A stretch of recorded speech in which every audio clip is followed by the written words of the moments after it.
ഇന്ന് cost അക്കൗണ്ടിങ്ങിന്റെ MCQ ചെയ്യുന്നത്. അപ്പൊ നോർമൽ MCQ അല്ലാതെ എല്ലാം നമ്മൾ സ്റ്റേറ്റ്മെന്റ് ടൈപ്പ്, ഇപ്പൊ കഴിഞ്ഞ ദിവസത്തെ KFC അസിസ്റ്റന്റിനും എല്ലാം സ്റ്റേറ്റ്മെന്റ് ടൈപ്പ് ആയിരുന്നു ക്വസ്റ്റ്യൻ ചോദിച്ചിരുന്നത്. അപ്പൊ അതുകൊണ്ട് നമ്മൾ മാക്സിമം സ്റ്റേറ്റ്മെന്റ് ടൈപ്പ് ക്വസ്റ്റ്യൻസ് ആണ് ഇന്ന് ഡിസ്കസ് ചെയ്യുന്നത്.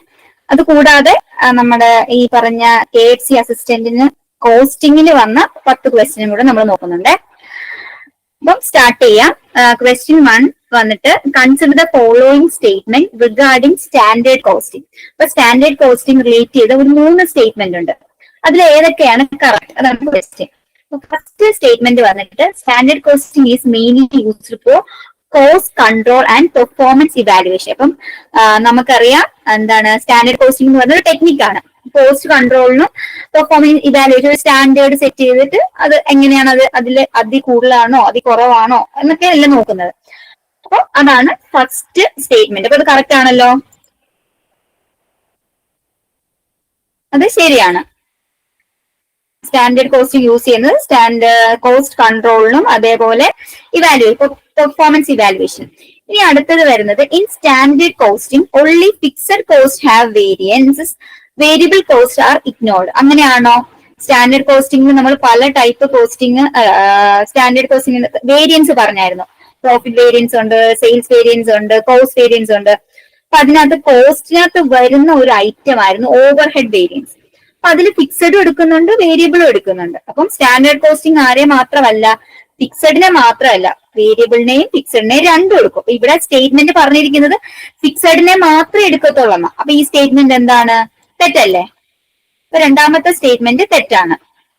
അടുത്തത് a favourable variance indicate actual cost are lower than standard. അപ്പം നമ്മുടെ വേരിയൻസിൽ 2 സിറ്റുവേഷൻ ആ വരുന്നത്. ഒന്നെങ്കിൽ ഫേവറബിൾ ആയിരിക്കും, അല്ലെങ്കിൽ അൺഫേവറബിൾ ആയിരിക്കും. ഫേവറബിൾ എന്ന് പറഞ്ഞാൽ കോസ്റ്റ് നമ്മൾ പ്രതീക്ഷിച്ച കോസ്റ്റിനെക്കാട്ടിലും സെറ്റ് ചെയ്ത സ്റ്റാൻഡേർഡിനെക്കാട്ടിലും കുറവാണെങ്കിൽ നല്ലതല്ലേ? അപ്പൊ അവിടെ ഫേവറബിൾ ആയിരിക്കും. അല്ലെങ്കിൽ സ്റ്റാൻഡേർഡ് സെറ്റ് ചെയ്തതിനെക്കാട്ടിലും കൂടുതലാണ് നമ്മുടെ ആക്ച്വൽ കോസ്റ്റ് എങ്കിൽ അവിടെ നമുക്ക് അൺഫേവറബിൾ ആണ്, നമ്മൾ ഉദ്ദേശിച്ചതിനെക്കാട്ടി കൂടുതൽ കോസ്റ്റ് ആയിരിക്കും. അപ്പൊ ഈ സ്റ്റേറ്റ്മെന്റ് പറഞ്ഞിരിക്കുന്നത് ആക്ച്വല് കുറവും സ്റ്റാൻഡേർഡ് കൂടുതൽ, സ്റ്റാൻഡേർഡിനെക്കാട്ടി കുറവാണ് ആക്ച്വൽ. അപ്പൊ അതെന്താണ്? ഫേവറബിൾ ആണ്. അപ്പൊ ആ സ്റ്റേറ്റ്മെന്റ് എന്താണ്? ശരിയാണ്. അപ്പൊ ഇവിടുത്തെ ഓപ്ഷൻ ഏതാ വരുന്നത്? 1ഉം 3യും ശരിയാണ്. അപ്പം ഓപ്ഷൻ ബി ആണ് ആൻസർ വരുന്നത്. ഓക്കെ അല്ലേ? ഇനി രണ്ടാമത്തെ ക്വസ്റ്റ്യൻ വരുന്നത് മെറ്റീരിയൽ കോസ്റ്റ് വേരിയൻസ്. ഈ പറഞ്ഞ പോലെ തന്നെ 3 സ്റ്റേറ്റ്മെന്റ്, അതിൽ കറക്റ്റ് ഏതാന്നാണ് ക്വസ്റ്റ്യന്. അപ്പൊ നോക്കിയേ, സ്റ്റേറ്റ്മെന്റ് 1 വന്നിരിക്കുന്നത് മെറ്റീരിയൽ കോസ്റ്റ് വേരിയൻസ് എന്ന് പറയുന്നത് standard cost of material minus actual cost of material. അപ്പം അതിന്റെ ഇക്വേഷൻ എങ്ങനെയാ വരുന്നത്? സ്റ്റാൻഡേർഡ് കോസ്റ്റ് എന്ന് പറയുമ്പോഴത്തേക്കും SP ഇൻറ്റു SQ എന്ന് വെച്ചാൽ standard price into standard quantity. അതാണ് സ്റ്റാൻഡേർഡ് കോസ്റ്റ് വരുന്നത്.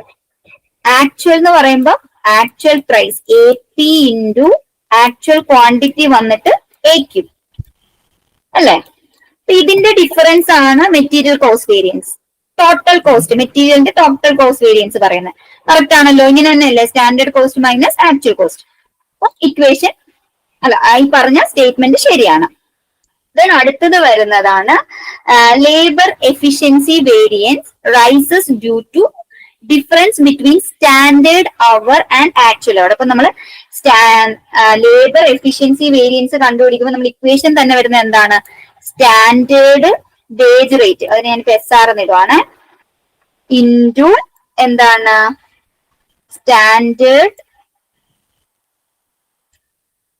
ഇത് ഫുള്ള് എനിക്ക് ഒരുപാടുണ്ട്, ഞാൻ പറയാം ഇക്വേഷന്. Standard time for actual output minus actual time. അപ്പൊ അവിടെ നമ്മൾ എന്താണ്? ആ എഫിഷ്യൻസി കൂടുന്ന എപ്പോഴാണ്? നമ്മുടെ കൂടുതൽ സമയം നമ്മൾ സ്റ്റാൻഡേർഡ് സെറ്റ് ചെയ്ത് 10 മണിക്കൂറാണെങ്കിൽ 12 മണിക്കൂർ വർക്ക് ചെയ്തു. അപ്പൊ അവിടെ സമയം കൂടുതൽ എടുക്കുമ്പോഴത്തേക്ക് എഫിഷ്യൻസിയും വേരി ചെയ്യും. കുറഞ്ഞു പോയി കഴിഞ്ഞാൽ എഫിഷ്യൻസിയും കുറയും. അപ്പൊ ആ സ്റ്റേറ്റ്മെന്റും കറക്റ്റ് ആണ്. അവിടെ ടൈം ഒരു ഫാക്ടർ ആണ്, സ്പെൻഡ് ചെയ്യുന്ന അവർ ഒരു ഫാക്ടർ ആണ്. ലേബർ എഫിഷ്യൻസി വേരിയൻസിനെ ഇൻഫ്ലുവൻസ് ചെയ്യുന്ന ഒരു ഫാക്ടർ ആണ്. അത് ആ ഇക്വേഷനിലുണ്ട്. ഇക്വേഷൻ കുറച്ച് വലുതായതുകൊണ്ട് എനിക്ക് എഴുതാം. അടുത്തത് വരുന്നത് over head variable can be subdivided into spending, efficiency, volume. ഇത് കൂടാതെ ഉണ്ട് മെയിൻ ആയിട്ട് വരുന്ന ഓവർ ഹെഡിനെ ഫിക്സഡ് എന്നും വേരിയബിൾ എന്ന് ഡിവൈഡ് ചെയ്യും. പിന്നെ അതിനകത്ത് ഈ പറഞ്ഞ സ്പെൻഡിങ്, എക്സ്പെൻഡിച്ചർ, അതാണ് സ്പെൻഡിങ് വരുന്നത്. ദെൻ എഫിഷ്യൻസി ഉണ്ട്, വോളിയം ഉണ്ട്, ഇത് കൂടാതെ കപ്പാസിറ്റിയും കലണ്ടറും ഒക്കെ ഉണ്ട്, പല ടൈപ്പ് ഉണ്ട്. അപ്പൊ ഇതിൽ പറഞ്ഞിരിക്കുന്ന കറക്റ്റ് എന്ന് വെച്ചാൽ ഓവർ ഹെഡിനെ പലതായിട്ട് തിരിക്കുന്നുണ്ട്, ഈ പറഞ്ഞ 3 ഇത് കൂടാതെ ഉണ്ട്. അപ്പൊ ആ സ്റ്റേറ്റ്മെന്റ് കറക്റ്റ് ആണ്. അപ്പൊ ഇതിലെ ഏതൊക്കെയാണോ 1 ശരിയാണ്, 2 ശരിയാണ്, 3 ശരിയാണ്. അപ്പൊ ഓപ്ഷൻ സി ആണ് വരുന്നത്. 1, 2, 3 ഈ 3 സ്റ്റേറ്റ്മെന്റും ശരിയാണ്. അടുത്ത ക്വസ്റ്റ്യൻ വരുന്നത് അതും സ്റ്റാൻഡേർഡ് കോസ്റ്റിംഗിനെ കുറിച്ച് തന്നെയാണ്. എന്താ നോക്കിയേ, ഈ പറഞ്ഞ പോലെ 3 സ്റ്റേറ്റ്മെന്റ് ഇതിൽ കറക്റ്റ് ഏതാണെന്നാണ് ചോദ്യം. In standard costing a variance is always considered favourable or adverse. അങ്ങനെയാണല്ലോ ഇപ്പൊ പറഞ്ഞു. സ്റ്റാൻഡേർഡ് കോസ്റ്റിംഗ് 2 സിറ്റുവേഷൻ വരാം. ഒന്നെങ്കിൽ ഫേവറബിൾ എന്ന് വെച്ചാൽ നമ്മൾ സെറ്റ് ചെയ്ത സ്റ്റാൻഡേർഡിനെക്കാട്ടിലും കോസ്റ്റ് കുറവാണ്, ആക്ച്വലി കുറവാണെങ്കിൽ ഫേവറബിൾ. അത് കൂടിപ്പോയ എന്താ അൺഫേവറബിൾ, നമ്മൾ സ്റ്റാൻഡേർഡ് സെറ്റ് ചെയ്ത കോസ്റ്റിനെക്കാട്ടി കൂടിപ്പോയി, അപ്പൊ അഡ്വേഴ്സ്. അപ്പൊ ഈ 2 സിറ്റുവേഷൻ ആണ് വരുന്നത്. സോ അത് ശരിയാണ്. ദെൻ അടുത്തത് വരുന്നത് standard costing is suitable only for manufacturing concern, not service organisation. അങ്ങനെയാണോ? സ്റ്റാൻഡേർഡ് കോസ്റ്റിംഗ് 2 അപ്ലൈ ചെയ്യാം. അപ്പൊ ഇത് തെറ്റാണ്. അടുത്തത് വരുന്നത് standard costing helps in budgeting and setting cost standard for future period. നമ്മുടെ സ്റ്റാൻഡേർഡ് കോസ്റ്റിംഗിന്റെ ലക്ഷ്യം അത് തന്നെയാണ്. നമ്മുടെ ഈ പറഞ്ഞ പോലെ ഫ്യൂച്ചറിലോട്ടുള്ള കാര്യങ്ങൾ സെറ്റ് ചെയ്യാൻ വേണ്ടിയാണ്. അപ്പൊ ആ സ്റ്റേറ്റ്മെന്റ് ശരിയാണ്. അപ്പൊ ഏതൊക്കെയാണ് ഓപ്ഷൻ? അല്ല, സ്റ്റേറ്റ്മെന്റ് 1 ശരിയാണ്, 3 ശരിയാണ്. അപ്പൊ ഓപ്ഷൻ ബി ആണ് ആൻസർ.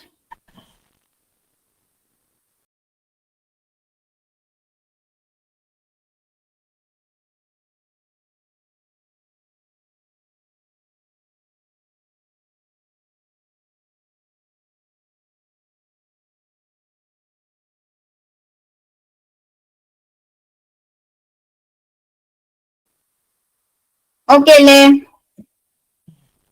ഇനി അടുത്തത് വരുന്നത് ഇപ്പൊ സ്റ്റാൻഡേർഡ് കോസ്റ്റിംഗിന്റെ അത്രയും ഞാൻ വെച്ചിട്ടുള്ള എല്ലാ ഏരിയയിൽ നിന്ന് ഒരു 3-4 ക്വസ്റ്റ്യൻ വെച്ചിട്ട്. ദെൻ അടുത്തത് വരുന്നത് മെറ്റീരിയൽ കോസ്റ്റിംഗിനകത്ത് വരുന്നതാണ്. മെറ്റീരിയൽ കോസ്റ്റിംഗിന് when material are issued under FIFO method during inflation condition അല്ലെങ്കിൽ ഇൻഫ്ലേഷണറി പീരീഡില് എന്തായിരിക്കും നമ്മൾ ചെയ്യുന്നത്? നമ്മുടെ സിറ്റുവേഷൻ എന്താണ്? ഈ പറഞ്ഞ ഇൻഫ്ലേഷൻ ടൈമില് നമ്മൾ ഫിഫോ അപ്ലൈ ചെയ്താൽ എന്താണ് സംഭവിക്കുന്നത്? അപ്പൊ ആദ്യത്തെ ഓപ്ഷൻ വരുന്നത് the closing stock is valued at lower price and cost of production is over stated. ഏതാണ്? ആണോ?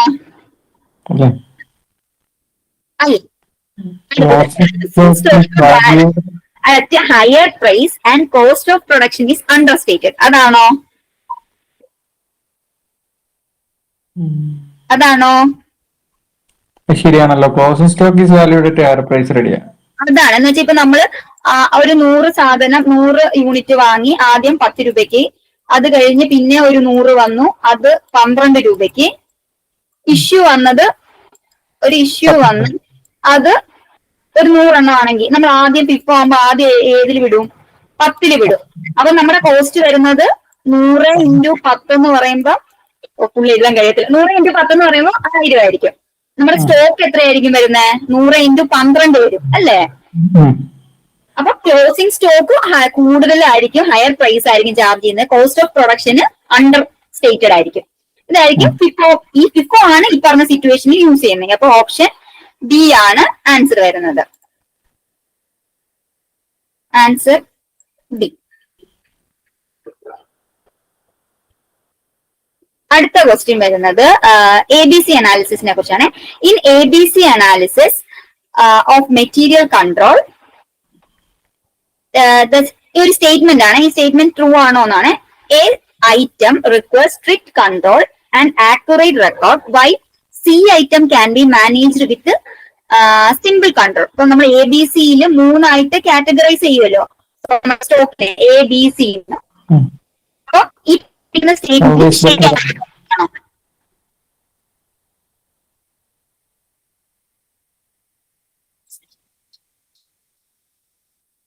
ശരിയാണോ തെറ്റാണോ? എന്ന് പറയുന്നത് എന്താണ്? വാല്യൂ, വില കൂടിയ ഐറ്റംസ് ആണ് ഇവിടെ കറക്റ്റ് ആണ്. അപ്പൊ ഓപ്ഷൻ ബി ആണ് ആൻസർ വരുന്നത്. എ ഐറ്റം എന്ന് പറഞ്ഞാൽ വില കൂടിയ ഐറ്റംസ് ആണ്, പക്ഷെ അതിന് കുറച്ച് ക്വാണ്ടിറ്റി കുറവായിരിക്കും. സി എന്ന് പറഞ്ഞാൽ ഒരുപാട് ക്വാണ്ടിറ്റി കാണും, പക്ഷെ അതിന് വലിയ വിലയും കാണത്തില്ല. ഇതാണ് അതിന്റെ ആ എ ബി സി കാറ്റഗറി വരുന്നത്. അപ്പം എ ഐറ്റം എന്ന് പറഞ്ഞാൽ ഹൈ വാല്യൂ ആണ്, ലോ ക്വാണ്ടിറ്റി ആണ്, പക്ഷെ അതിന് സ്ട്രിക്ട് കൺട്രോൾ വേണം, കാരണം അത് അത്ര വാല്യൂബിൾ ഐറ്റംസ് ആണ്. ദെൻ സി എന്ന് പറയുമ്പോൾ അത് വില കുറവായിരിക്കും, പക്ഷെ ഒരുപാട് ക്വാണ്ടിറ്റി ഉണ്ട്. അവിടെ നമ്മൾ സിമ്പിൾ റെക്കോർഡിങ് കാര്യങ്ങളൊക്കെ നോക്കിയാൽ മതി. അതല്ലാതെ ഫുൾ ടൈം അതിനെ സ്ട്രിക്ട് എപ്പോഴും വാല്യൂ ചെയ്ത് എണ്ണി വെരിഫൈ ചെയ്ത് ഒന്നും ഇരിക്കേണ്ട ആവശ്യം വരില്ല. അപ്പൊ ഓപ്ഷൻ ബി ആണ് ആൻസർ വരുന്നത്. ദെൻ അടുത്ത question, ideal time wages arising due to normal cause are treated. എങ്ങനെയാണ് ഈ പറഞ്ഞ ഐഡിയൽ ടൈമിന്റെ വേജ് നമ്മൾ എങ്ങനെയാണ് ട്രീറ്റ് ചെയ്യുന്നത് നോർമൽ സിറ്റുവേഷൻ ആണെങ്കിൽ? ഓപ്ഷൻ എ വരുന്നത് direct labour cost and charge to specific job. അല്ല, അടുത്തത് ബി വരുന്നത് indirect cost and include in factory overhead for absorption. C വരുന്നത് non cost item and excluded from cost account. Then D വരുന്നത് transfer to costing P and L. ഏതാണ് വരുന്നത്? Indirect cost and included in factory. Direct എന്ന് പറഞ്ഞാൽ ആ particular ഇതിലോട്ട് associate ചെയ്തിരിക്കുന്ന wage മാത്രമേ ഉള്ളൂ, ആ ജോലിക്ക് വേണ്ട സ്പെൻഡ് ചെയ്തത്. അപ്പൊ ഇൻഡയറക്റ്റ് ആണ് ഇത്. ഈ പറഞ്ഞ ക്വസ്റ്റിനകത്തെ നോർമലിന് പകരം അബ്നോർമൽ ആയിരുന്നെങ്കിൽ എന്ത് പറ്റിയേനാ? ഡി എടുക്കും. അത് നമ്മൾ എങ്ങോട്ട് ട്രാൻസ്ഫർ ചെയ്യും? കോസ്റ്റിംഗ് പി ആൻഡിലോട്ട് മാറ്റും. ആൻസർ വരുന്നത് ഓപ്ഷൻ ബി ആണ്. ഇനി അടുത്തത്, under Rowan premium plan the bonus to a worker is. ഈ പറഞ്ഞത് ഏതിനാണ്, ഏത് സ്റ്റേറ്റ്മെന്റുമാണ് മാച്ച് ചെയ്തിരിക്കുന്നത്? Always more than under the health plan for the same time saved. Always lesser under health plan for the same time saved.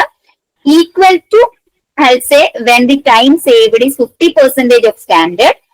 Less than health when time saved is high, but more when time saved low. ഇത് മനസ്സിലായോ question? ഏതായിരിക്കും? ഇതിപ്പോ ഒരാൾക്ക് ജോലി ചെയ്യുമ്പം ഈ രണ്ട് സിറ്റുവേഷനിലും ഈ രണ്ട് സ്കീം വെച്ച് പൈസ കൊടുക്കുമ്പോ ഏതൊക്കെ സമയത്ത് അത് ഒരാളുടെ ഒരു സ്കീം അനുസരിച്ച് കൂടുതലും മറ്റേത് കുറവും ആകുമോ? അതാണ് ചോദ്യം.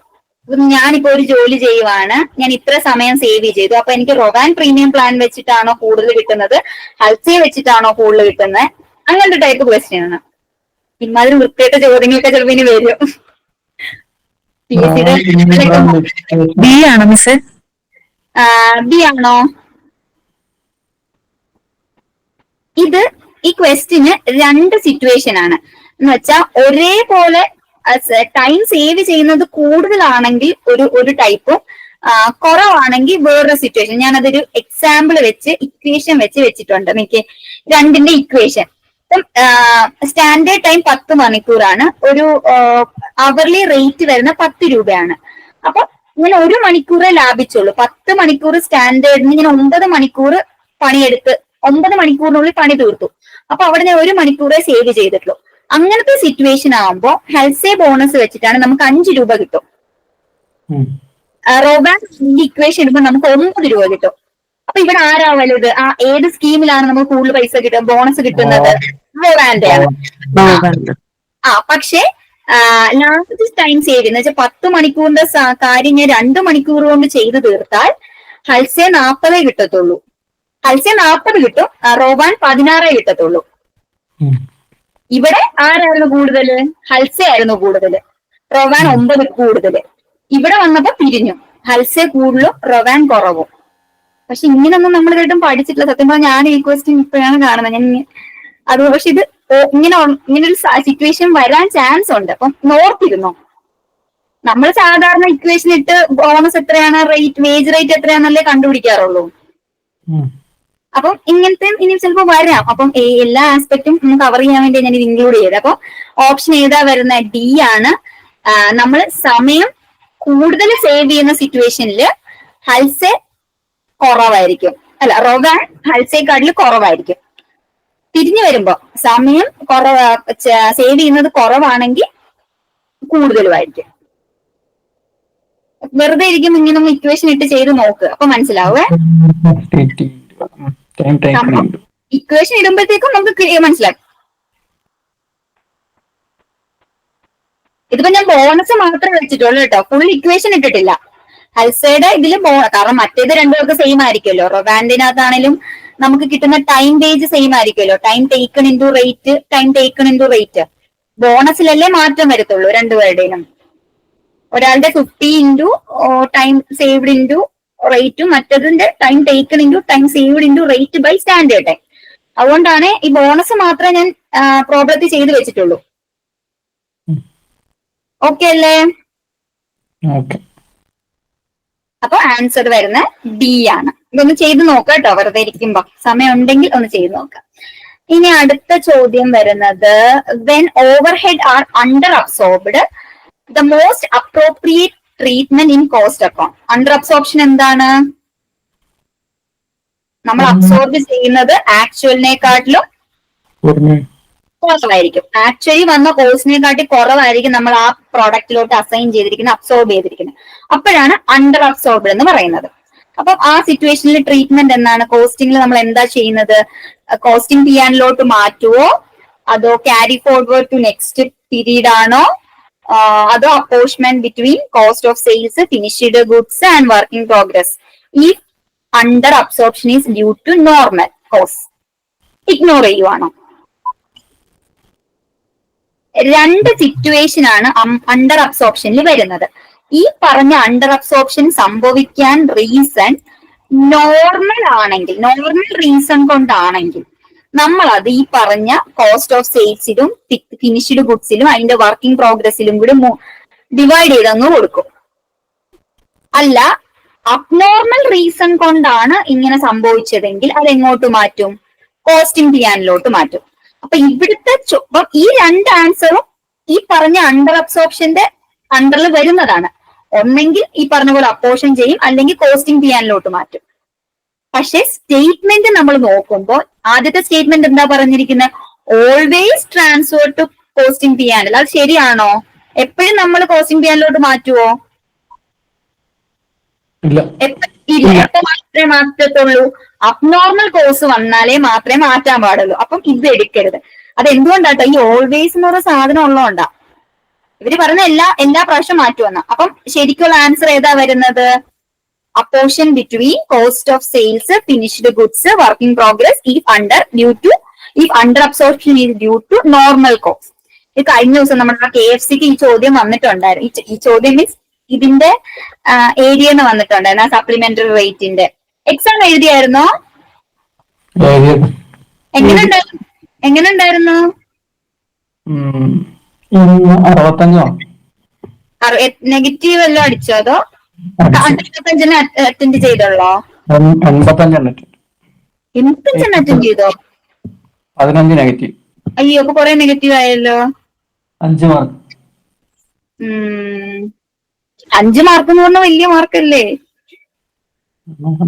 മറ്റേക്കോ പഠിക്കാതെ പോയതില്ല. പഠിക്കാതെ പോയപ്പോ നിങ്ങൾ പിന്നെ ഇത് പ്രിപ്പയർ ഇതൊക്കെ തന്നെയല്ലേ കോസ്റ്റിംഗ് ആയിട്ട് വന്നത്? കോസ്റ്റിംഗ് അല്ലല്ലോ, മൊത്തം 10 പേപ്പറിൽ.